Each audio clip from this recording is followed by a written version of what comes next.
First Kings chapter 13. And behold, a man of God went from Judah to Bethel by the word of the Lord, and Jeroboam stood by the altar to burn incense.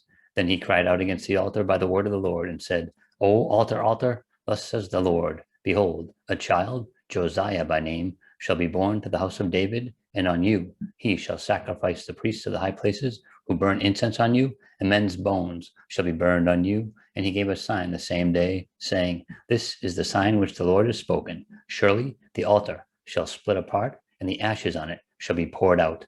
So it came to pass, when King Jeroboam heard the saying of the man of God, who cried out against the altar in Bethel, that he stretched out his hand from the altar, saying, Arrest him. Then his hand, which he stretched out toward him, withered, so that he could not pull it back to himself. The altar also was split apart, and the ashes poured out from the altar, according to the sign which the man of God had given by the word of the Lord. Then the king answered and said to the man of God, Please entreat the favor of the Lord your God, and pray for me, that my hand may be restored to me. So the man of God entreated the Lord, and the king's hand was restored to him, and became as before.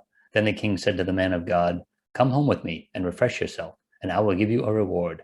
But the man of God said to the king, If you were to give me half your house, I would not go in with you, nor would I eat bread nor drink water in this place. For so it was commanded me by the word of the Lord, saying, You shall not eat bread, nor drink water, nor return by the same way you came. So he went another way, and did not return by the way he came to Bethel. Now an old prophet dwelt in Bethel, and his sons came and told him all the works that the man of God had done that day in Bethel. They also told their father the words which he had spoken to the king. And their father said to them, Which way did he go? For his sons had seen the way which the man of God went, who came from Judah. Then he said to his sons, Saddle the donkey for me. So they saddled the donkey for him, and he rode on it, and went after the man of God, and found him sitting under an oak. Then he said to him, Are you the man of God who came from Judah? And he said, I am. Then he said to him, Come home with me, and eat bread. And he said, I cannot return with you, nor go in with you. Neither can I eat bread, nor drink water with you in this place. For I have been told by the word of the Lord, You shall not eat bread, nor drink water there, nor return by going the way you came. He said to him, I too am a prophet as you are, and an angel spoke to me by the word of the Lord, saying, Bring him back with you to your house, that he may eat bread and drink water. He was lying to him. So he went back with him, and ate bread in his house, and drank water.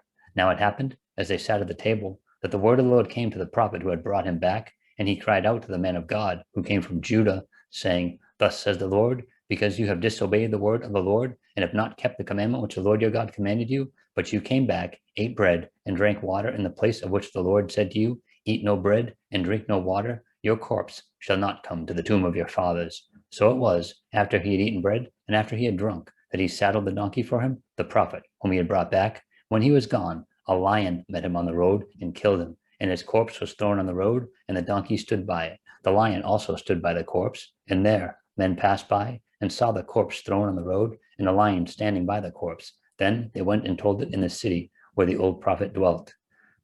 Now when the prophet who had brought him back from the way heard it, he said, It is the man of God who is disobedient to the word of the Lord. Therefore the Lord has delivered him to the lion, which has torn him and killed him, according to the word of the Lord, which he spoke to him. And he spoke to his sons, saying, Saddle the donkey for me. So they saddled it. Then he went out and found his corpse thrown on the road, and the donkey, and the lion standing by the corpse. The lion had not eaten the corpse, nor torn the donkey. And the prophet took up the corpse of the man of God, laid it on the donkey, and brought it back. So the old prophet came to the city to mourn and to bury him. Then he laid the corpse in his own tomb, and they mourned over him, saying, Alas, my brother. So it was, after he had buried him, that he spoke to his sons, saying, When I am dead, then bury me in the tomb where the man of God is buried. Lay my bones beside his bones. For the saying which he cried out by the word of the Lord against the altar in Bethel, and against all the shrines and the high places which are in the cities of Samaria, will surely come to pass. After this event, Jeroboam did not turn from his evil way, but again he made priests from every class of people for the high places. Whoever wished, he consecrated him, and he became one of the priests of the high places. And this thing was the sin of the house of Jeroboam, so as to exterminate it and destroy it from the face of the earth.